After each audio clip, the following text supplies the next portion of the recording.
Assalamualaikum warahmatullahi wabarakatuh. Jumpa lagi bersama saya di channel Keypoint ID. Channel ini membahas tentang akreditasi, manajemen mutu, dan program kesehatan lingkungan. Baik teman-teman, di sini ada beberapa komentar dari beberapa teman yang merequest langkah menjadi ketua tim mutu dan syarat jadi ketua tim mutu. Tapi sebelum kita lanjut, alangkah baiknya kalian subscribe dulu channel ini dan jangan lupa nyalakan lonceng notifikasinya agar kalian tidak ketinggalan video terbaru di channel ini. Dan jangan lupa pula kalian bagikan ke teman-teman yang lainnya. Mudah-mudahan video ini bermanfaat bagi semuanya. Oke, terima kasih. Sekarang kita akan masuk ke materinya, dan sebelumnya saya akan bawakan materi ini secara singkat dan padat.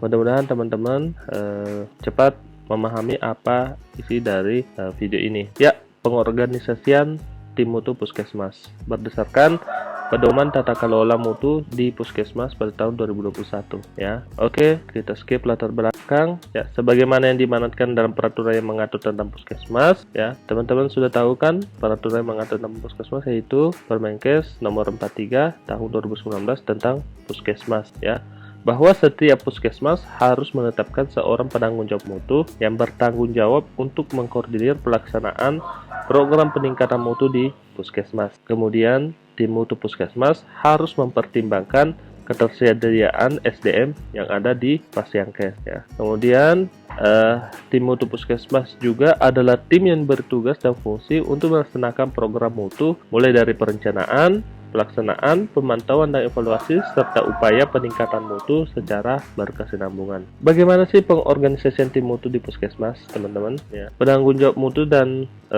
tim mutu Puskesmas itu ditetapkan dan berada di bawah pengendalian Kepala Puskesmas. Oleh karena itu, penanggung jawab mutu bertanggung jawab langsung kepada Kepala Puskesmas, dan semua penetapan dan keputusan strategis mutu tetap menjadi tanggung jawab dan wewenang Kepala Puskesmas. Adapun syarat atau langkah menjadi tim mutu, yaitu ya teman-teman harus memenuhi, yang pertama harus memenuhi kualifikasi jadi tim mutu. Yang kedua ya, teman-teman ya ditetapkan oleh atau dipilih oleh Kepala Puskesmas dan juga bisa mengajukan diri ketika pelaksanaan lokakarya mini di Puskesmas atau rapat-rapat yang lainnya yang khusus untuk membahas tentang manajemen mutu ya. Dan pastikan kegiatan tersebut terdokumentasi dengan baik ya teman-teman.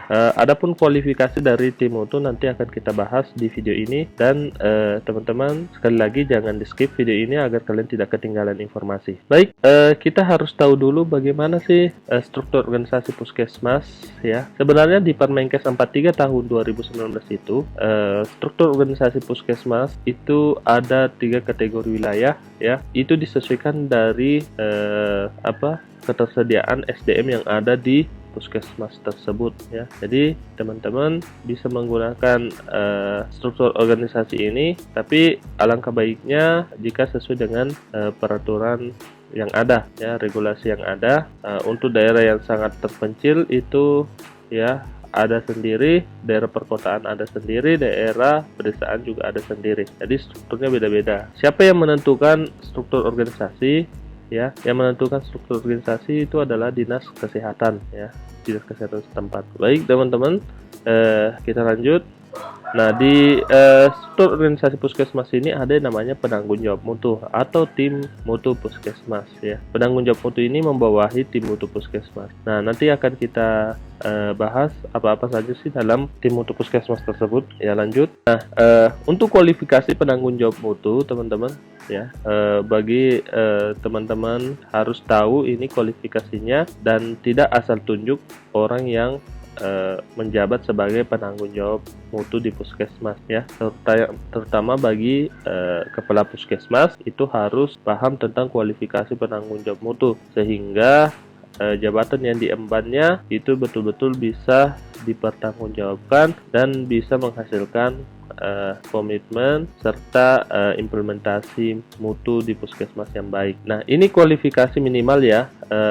Kepala Puskesmas bisa mengatur kualifikasi, menambahkan kualifikasi yang ada di sini. Nah, ini untuk yang pertama pendidikan minimal D3 kesehatan. Nah, jika ada yang S1 kesehatan ya atau S1 Promkes, S1 AKK itu lebih baik lagi ya. Kemudian yang kedua, pengalaman bekerja di puskesmas itu minimal 2 tahun ya. Jadi orang yang memegang jabatan penanggung jawab itu harus memiliki pengalaman di puskesmas minimal 2 tahun. Nah, meskipun dia misalnya pegawai yang baru tapi dia punya pengalaman 2 tahun dan memahami yang namanya manajemen mutu ya, itu bisa menjadi penanggung jawab mutu ya. Kemudian telah mengikuti pelatihan, workshop atau sosialisasi tentang mutu, manajemen risiko dan standar akreditasi ya. Jadi teman-teman, meskipun dia punya pengalaman bekerja tapi dia tidak pernah mengikuti pelatihan tentang mutu, manajemen risiko dan standar akreditasi, yang mungkin itu lebih baik dipertimbangkan dan dicari teman-teman di puskesmas atau staf yang memiliki kualifikasi ini ya, yang pernah mengikuti pelatihan. Nah, kalau perlu kepala puskesmas juga mengadakan seleksi siapa yang bisa menjadi penanggung jawab mutu ya. Itu kalau misalnya banyak yang memiliki minat untuk menjadi penanggung jawab mutu, tapi kalau tidak ada ya apa boleh buat ya, kepala puskesmas harus menerapkan kualifikasi ini minimal yang ada di puskesmas. Kemudian yang keempat, yang terakhir, memiliki komitmen terhadap peningkatan mutu dan keselamatan pasien ya. Percuma kita menunjuk orang jika tidak memiliki komitmen. Yang terjadi adalah ya tidak berjalannya organisasi mutu yang ada di puskesmas, sehingga budaya mutu itu tidak bisa diimplementasikan di puskesmas. Baik. Kemudian, nah ini adalah salah satu contoh struktur organisasi mutu yang ada di puskesmas. Struktur yang ada di sini dalam pedoman tata kelola mutu ini itu tidaklah baku teman-teman ya. Jadi teman-teman bisa membuat struktur organisasi mutu di puskesmas berdasarkan kepentingan dan ketersediaan SDM yang ada di puskesmas ya. Beberapa video yang ada di channel ini juga membahas tentang bagaimana struktur organisasi mutu di puskesmas ya. Mungkin itu lebih ideal ya, bisa dicontoh oleh teman-teman. Tapi apabila teman-teman tidak memiliki banyak SDM atau ketersediaan SDM terbatas di puskesmas, maka teman-teman bisa menggunakan struktur organisasi mutu di puskesmas berdasarkan pedoman TKM ya.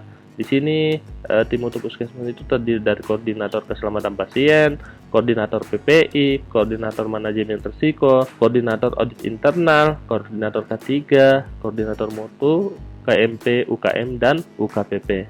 Jadi perlu saya garis bawahi bahwa dulu namanya admin ya, sekarang diganti menjadi KMP ya, kepemimpinan dan manajemen puskesmas. Nah, koordinator ini ya, persyaratannya itu adalah minimal pernah mengikuti workshop, seminar, pelatihan tentang apa yang mereka pegang ya. Misalnya koordinator keselamatan pasien minimal pernah mengikuti pelatihan tentang keselamatan pasien ya, minimal pernah mengikuti pelatihan peningkatan mutu dan keselamatan pasien. Begitu pula dengan koordinator PPI ya. Koordinator PPI juga ya minimal orang yang pernah mengikuti pelatihan atau workshop tentang PPI ya, sehingga mereka betul-betul paham tentang tanggung jawab yang diberikan, yang diembankan kepadanya ya. Jadi tidak asal nunjuk si A kamu jadi koordinator ini, si B kamu jadi koordinator ini, tapi mereka tidak memahami apa yang mereka pegang, sehingga tidak berjalanlah organisasi mutu di puskesmas. Begitu ya teman-teman ya. Mudah-mudahan teman-teman bisa paham apa yang saya sampaikan. Ya, ini adalah tugas dan fungsi penanggung jawab mutu dan tim mutu di puskesmas. Yang pertama itu menyusun program mutu yang mencakup mutu pelayanan, pengendalian, dan pencegahan infeksi, sasaran keselamatan pasien, keselamatan dan kesehatan kerja, manajemen fasilitas dan keselamatan, serta manajemen risiko ya. Tadi ada di masing-masing koordinatornya itu bisa menyusun program yang ada tadi yang saya sebutkan ini. Kemudian yang kedua, melaksanakan program mutu puskesmas yang mencakup mutu pada masing-masing unit atau bagian pelaksana pelayanan yang meliputi aspek kepemimpinan manajemen puskesmas, upaya kesehatan masyarakat, dan upaya kesehatan perseorangan. Tadi kan ada juga ya koordinator atau penanggung jawab mutu dari KMP, UKM, dan UKPP. Kemudian yang ketiga yaitu melaksanakan pemantauan dan evaluasi implementasi program mutu pada masing-masing unit atau bagian pelaksana pelayanan yang meliputi aspek kepemimpinan KMP, UKM, dan UKPP, termasuk pengukuran indikator mutu. Jadi teman-teman, selain apa sih tugas dan fungsi yang koordinator tadi, yaitu melaksanakan ini, pemantauan dan evaluasi, monitoring dan evaluasi implementasi program mutu. Jadi masing-masing dari koordinator ini membuat program mutu yang tadi dibahas di poin A dan B ya, yaitu melaksanakan perencanaan, mengimplementasikannya, serta melaksanakan monitoring dan evaluasi ya. Itu harus dilakukan. Kemudian yang keempat, melaksanakan pengukuran indikator dan pelaporan eksternal indikator nasional mutu dan insiden keselamatan pasien ya. Jadi teman-teman, selain ketiga tadi yaitu melaksanakan perencanaan, pelaksanaan dan evaluasi, juga melaksanakan pengukuran indikator ya, dan pelaporan eksternal indikator nasional mutu ya. Teman-teman sudah pasti tahu indikator nasional mutu di puskesmas itu ada 6 ya. Jadi silakan dibuka tentang juknis indikator nasional mutu yang ada di puskesmas. Kemudian yang kelima yaitu menyelenggarakan audit internal mutu ya. Nah, di sini penanggung jawab audit internal mutu. Kemudian yang keenam yaitu melakukan analisis hasil penilaian dan evaluasi sebagai dasar menyusun tindak lanjut umpan balik perencanaan peningkatan mutu secara berkesinambungan. Ya, teman-teman mungkin sudah tahu bagaimana cara melakukan analisis ya.